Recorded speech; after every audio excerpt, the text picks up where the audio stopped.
the most incompetent president in the history of our country.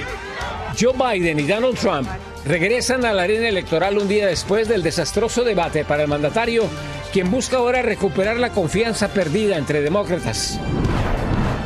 Polémico fallo de la Suprema Corte de Justicia obliga a reabrir cientos de casos de acusados por el ataque al Capitolio del año 2021. La decisión podría cambiar las sentencias ya otorgadas. El jefe de la Policía Escolar de Uvalde, Texas, recibe cargos por la masacre en la escuela primaria Robb. Su negligencia al mando desencadenó un fracaso total en la respuesta policial. Fue temido por los miembros del crimen organizado, pero también fue famoso por presuntas violaciones a los derechos humanos. Regresa al frente de la seguridad en Tijuana, Baja California, un polémico personaje. Con el agua hasta el cuello, así se encuentran miles de personas en el Estado de México después de las intensas lluvias de las últimas horas. La situación es caótica. Por primera vez, un equipo de la Liga Nacional del Baloncesto en Estados Unidos tendrá a un jugador y a su hijo jugando juntos al mismo tiempo. LeBron y Bronny James hacen historia con los Lakers de Los Ángeles. Así iniciamos su noticiero nacional cierre de edición.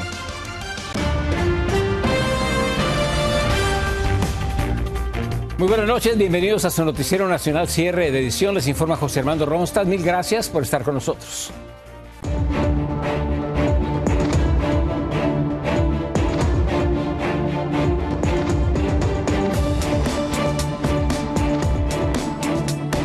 Un día después del desastroso debate para el presidente Joe Biden, reapareció este viernes con un aguerrido discurso frente a cientos de simpatizantes en Carolina del Norte, mientras que en Virginia el expresidente Donald Trump buscó capitalizar lo ocurrido ayer, dejando de lado la edad de Biden para calificarlo como incompetente. Desde Washington, D.C., Alfredo Miranda nos tiene el siguiente reportaje.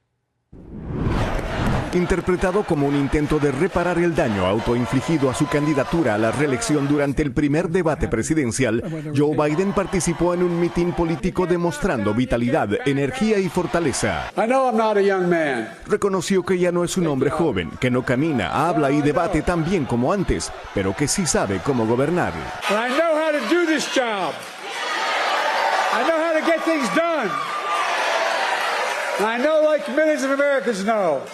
When you get knocked down, you get back up. Del otro lado, en similar evento, Donald Trump, sintiéndose victorioso del debate, utilizó las falencias de Biden con el propósito de sumar capital político a su campaña. Joe Biden's problem is not his age, it's not his anything, really. It's got no problem other than it's his competence. He's grossly incompetent. Joe Biden también atacó a Trump y dijo que había establecido un nuevo récord de la mayor cantidad de mentiras dichas en un solo debate. He lied about the great economy he created. He lied about the pandemic he botched, killing millions of people. He closed businesses, he closed schools, losing their homes, people all over this country. Más allá del desempeño de Biden en el evento político, la preocupación al interior del Partido Demócrata es evidente, tras semanas de bombardeo mediático de la campaña de Trump atacando las facultades mentales del presidente Biden. Otra cosa cuando lo miras en vivo y te das cuenta tú de que en verdad muchas de esas acusaciones son ciertas. Y por eso los demócratas están tratando de entender a qué dirección van a jalar. A las limitadas opciones viables del Partido Demócrata se suma la presión externa, como la del New York Times, cuya junta editorial dice: para servir a su país, el presidente Biden debería abandonar la carrera. Y en partes salientes justifica: el camino más claro para que los demócratas derroten a un candidato definido por sus mentiras es tratar con sinceridad al público estadounidense, reconocer que Biden no puede continuar su carrera y crear un proceso para seleccionar a alguien más capaz de ocupar su lugar para derrotar a Trump en noviembre. Es evidente el descontento que reina en la mayoría de las instancias del Partido Demócrata, aún más la incertidumbre que rodea a la candidatura del presidente Biden. Desde Washington, Alfredo Miranda, Noticias Estrella TV. A este panorama en torno a la preocupación por el desempeño del presidente Biden se suma una reciente encuesta sobre si los demócratas deben nominar a otro candidato. El 49% de los encuestados considera que sí, que es necesario reemplazar al mandatario. Un 30% considera que debe mantenerse en la carrera rumbo al 5 de noviembre. La encuesta fue realizada esta mañana por la compañía conocida como YouGov. Y para ampliar más sobre la preocupación demócrata sobre el desempeño del presidente Biden durante el debate el día de ayer, ya se encuentra con nosotros la analista política Guadalupe Correa. Guadalupe, gracias por estar con nosotros. Muy buenas noches. Muy buenas noches, José Armando. Un placer estar con ustedes en cierre de edición. Muy bien, quiero retomar la cita del New York Times, con tu permiso, para que la escuches y me des tu reacción. Vamos a verla en este momento. La cita dice: para servir a su país, el presidente Biden debería abandonar la carrera. Y esto es lo que lo publica el New York Times como parte del consejo editorial del New York Times. ¿Cuál es tu reacción, Guadalupe? Bueno, ¿qué puedo decir después de todo lo que se ha vivido en estos 4 años, de lo que sucedió el día del debate? Y bueno, creo que muchos de nosotros estamos de acuerdo con el consejo editorial del New York Times. Estamos hablando de un problema fundamental para aquellos que no apoyamos la candidatura de Donald Trump, o por ejemplo para los miembros del Partido Demócrata, porque si Biden pues contiende, va a perder, como perdió en el debate. Era claro, antes del debate muchos teníamos esa duda, muchos tenían esa duda, pero ahora es contundente. Entonces, definitivamente debería de haber un cambio, pero desafortunadamente parece no haber una propuesta seria, alternativa.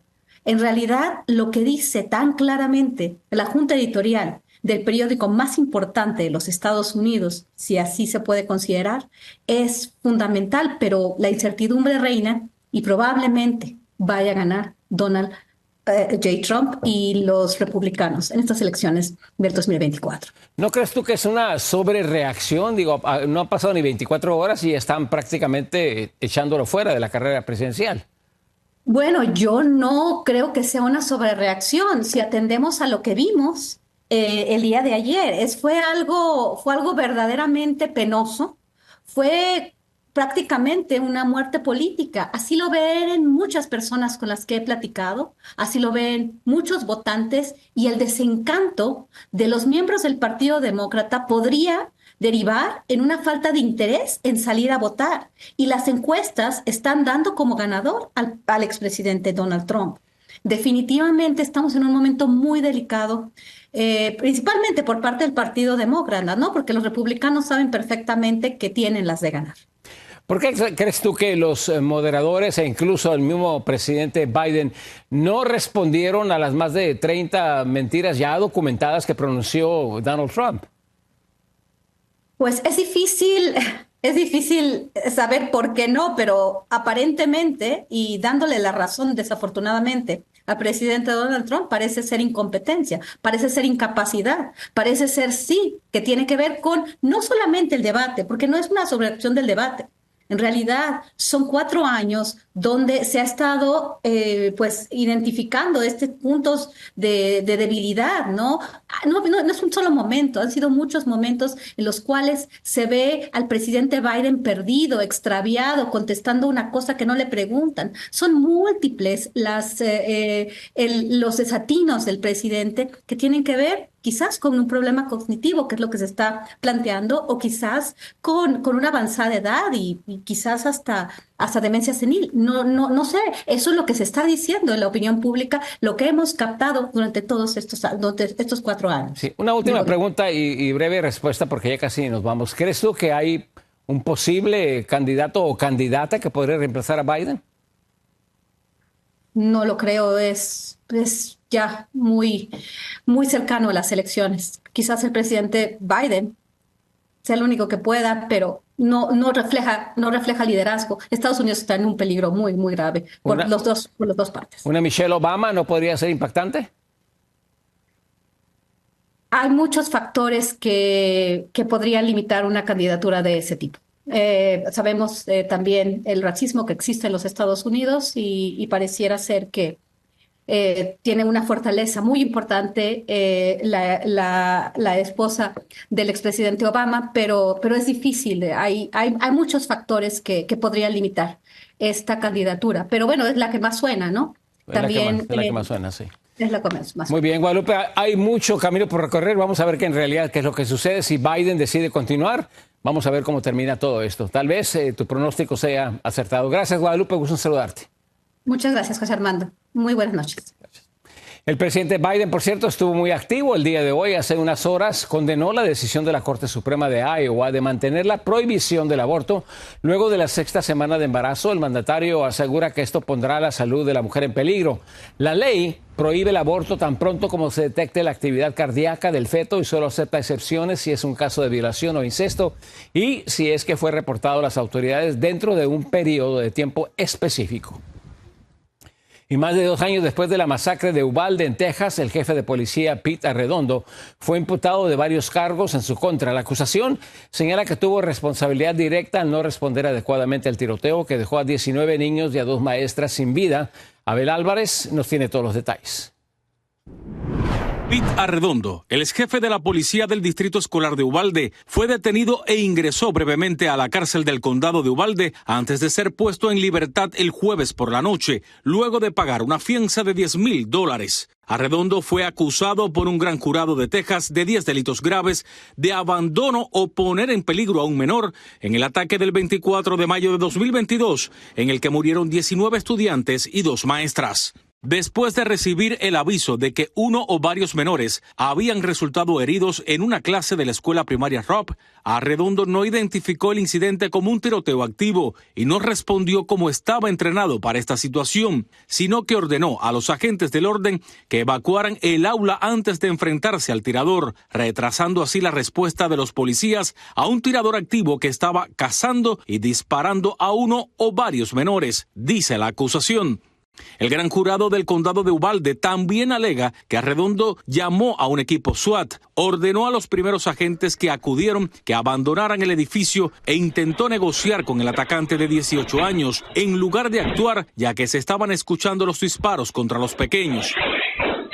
Jesse Rizzo, tío de una de las víctimas, reaccionó ante la noticia de las imputaciones, afirmando que espera que esto solo sea el principio y que otros agentes también sean acusados.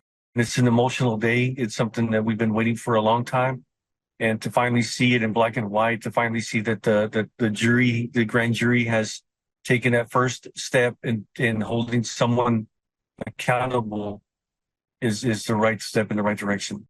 En esta acusación, que es la primera después de más de 2 años de la tragedia más mortífera en una escuela, el ex oficial Adrián González también recibió cargos criminales similares a los de Arredondo, siendo así los primeros policías en ser acusados penalmente por la pésima respuesta ante un tirador activo que masacró a niños inocentes mientras sus padres afuera de la escuela rogaban para que entraran o lo detuvieran.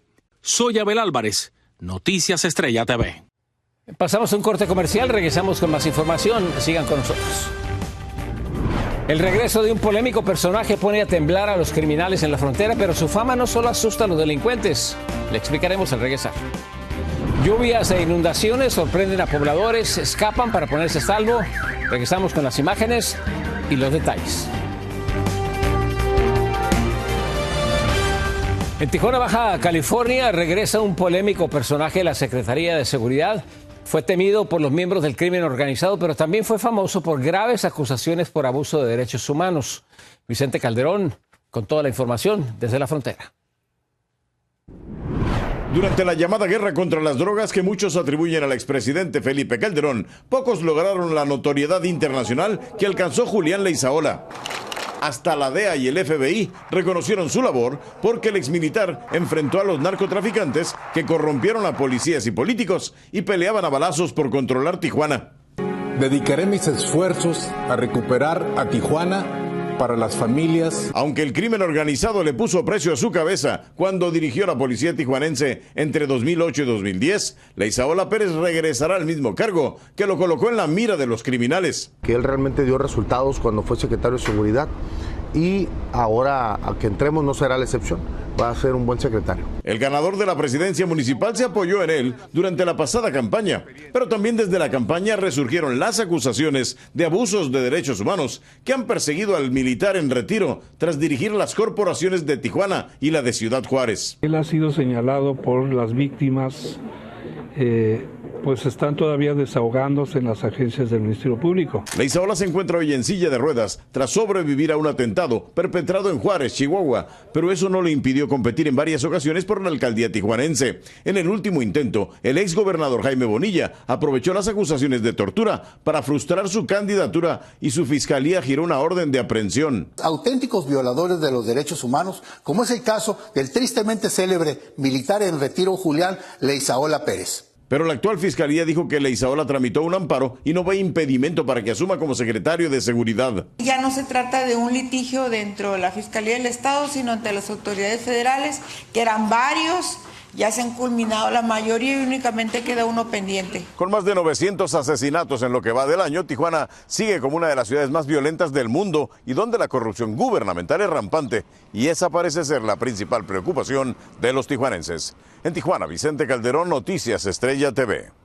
En otra información, las intensas lluvias de los últimos días han dejado a miles de habitantes de varios municipios del Estado de México severamente afectados en zonas como Ecatepec, Chalco, Nezahualcóyotl y Xamalhuacán. El nivel del agua ha rebasado los 3 pies de altura, dañando por completo muebles y electrodomésticos en cientos de hogares. A bordo de lanchas, elementos de protección civil ayudaron a varias personas a salir de sus casas para ponerse a salvo. Y el problema de la basura amenaza el turismo en las playas de El Salvador. Todos los desechos que tiran a las alcantarillas van a parar al océano. Con eso en mente, un grupo de residentes se ha organizado para evitar que estas hermosas playas se conviertan en un basurero. Desde San Salvador, Walter Peñate nos tiene imágenes y detalles. Cámaras de videovigilancia captaron a estos salvadoreños lanzando basura en alcantarillas de San Salvador, lo que viene a generar inundaciones en las arterias, pero también son desechos que terminan en el mar. Las autoridades han tomado cartas en el tema. Normalmente las personas que tiran en basureros a los tragantes son identificadas porque son de negocios locales, ya sea de comedores, pupuserías, restaurantes. De igual manera se han sancionado también. Los desechos lanzados a las alcantarillas fueron arrastrados por las corrientes de ríos y quebradas durante el reciente temporal y terminaron en la playa de Acajutla, en Sonsonate, convirtiéndolo literalmente en un mar de basura, algo que tiene indignada a la comunidad. Llamo a todo ciudadano de todas partes de El Salvador de que limpien sus aceras, no echen basura, que recojan. Siempre cada 2 días está pasando la basura. ¿Por qué no limpian y recogen eso? Cientos de toneladas de basura entre plásticos y llantas de vehículos, entre otros, cubrieron la playa en la zona donde funciona el puerto más importante del país, desechos que están siendo retirados. Estos 3.665 metros cúbicos equivalen más o menos a 1.282 toneladas de basura que se han retirado hasta este día. Personas particulares, cuadrillas de trabajadores municipales y del gobierno apoyados con maquinaria pesada se sumaron a las labores de limpieza para evitar daños al medio ambiente. Cada día se recogen más de 1.000 toneladas de plástico desechable, plástico de un solo uso, que por ejemplo una pajilla la utiliza 5 minutos y termina 5 siglos allá en la naturaleza generando problemas. Las autoridades municipales hacen énfasis que toda aquella persona que sea vista lanzando basura en los tragantes o en las calles será sancionada conforme a la ley. Desde San Salvador, El Salvador, Walter Peñate, Noticias Estrella TV. Breve pausa, más información en cuanto regresemos. Por primera vez un equipo de la NBA, en la Liga Nacional de Baloncesto, va a tener a un jugador y a su hijo jugando juntos al mismo tiempo. Hablamos de LeBron James y su hijo Bronny, que quieren hacer historia. María Teresa Sarabia nos tiene los detalles. Los Angeles Lakers select Bronny James. Así recibió la esperada noticia Bronny, hijo de LeBron James. En un restaurante de Nueva York, visiblemente emocionado con un grupo de amigos, se enteró de su selección en el segundo draft de la NBA, que jugaría con los Lakers de Los Ángeles junto a su padre, el rey de las duelas, LeBron James. In the history of the NBA, there's never been a father and a son that have shared an NBA basketball court, and that feels like something that could be magical. El sueño anhelado de LeBron ya es una realidad. A su hijo Bronny, de 19 años, le llamó Rob Pelinka, gerente general de los Lakers, para informarle de la decisión. Padre e hijo harán historia al ser el primer dúo familiar en jugar juntos en la NBA y para el mismo equipo. Su debut será para los fanáticos una experiencia inolvidable. LeBron James, figura dominante de la NBA durante más de 2 décadas, tenía 19 años cuando nació su hijo. Ahora con 40, entra en su temporada 22 y cumple un sueño largamente acariciado. El camino de Bronny ha sido duro. El verano pasado sufrió un paro cardíaco durante su entrenamiento con el equipo de la Universidad del Sur de California, pero se recuperó y regresó promediando 4.8 puntos, 2.8 rebotes y 2.1 asistencias por juego. Los seguidores del equipo oro y púrpura podrán deleitarse viendo a Bronny en las duelas al inicio de la Liga de Verano a partir del próximo 12 de julio. María Teresa Sarabia, Noticias Estrella TV. Este viernes, aviones militares ofrecieron un colorido vuelo sobre cientos de espectadores en el Palacio de Versalles, en París. Todo esto para conmemorar el 90 aniversario de la Fuerza Aérea Francesa. El espectáculo incluyó exhibiciones de paracaidismo, aviones antiguos y modernos sobrevolando el palacio. El evento se produce antes de los Juegos Olímpicos de París, que van a comenzar el próximo 26 de julio. Yo soy José Armando Ronsta, muy buenas noches, gracias por estar con nosotros. A continuación, Alexandra Stergios con 24 Horas Noticias.